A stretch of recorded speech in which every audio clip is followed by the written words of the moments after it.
I opted to go down the sex robot route when I divorced my wife. I couldn't handle the idea of going through the whole tedious process of trying to find another partner, falling in love again, only to see it all fall apart. Several years later in acrimonious fashion, and watch her walk away with the rest of my money.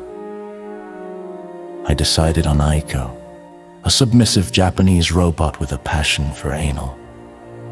I'm pleased to say that it was the best $3,000 I've ever spent. I eventually wore out Aiko's arsehole and have since upgraded to Yuki, who has a reinforced rectal passage.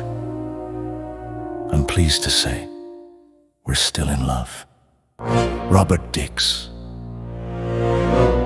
I had always wanted a sex robot from the first time I met a woman.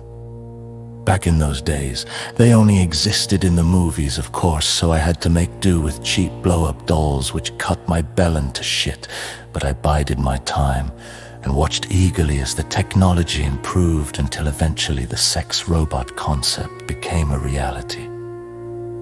I vividly remember the day I got Martisha back to my house.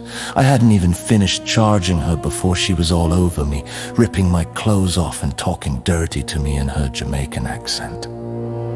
We had sex on my couch with her charging cable still plugged in.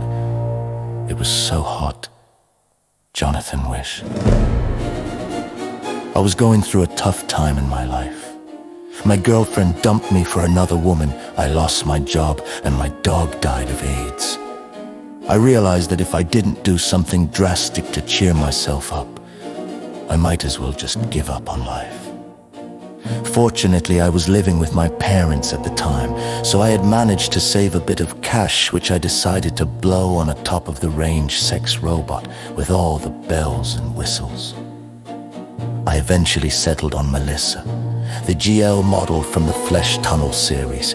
It goes without saying that Melissa satisfied my every sexual desire, but more surprisingly, my parents loved her, and she would often join us for meals and family trips.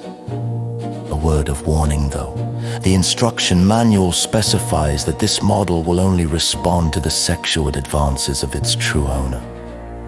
However, I discovered that the voice recognition software is not completely foolproof. To my dad's credit, he always could do an excellent impersonation of me. So I don't blame Melissa. Jerry Parkinson.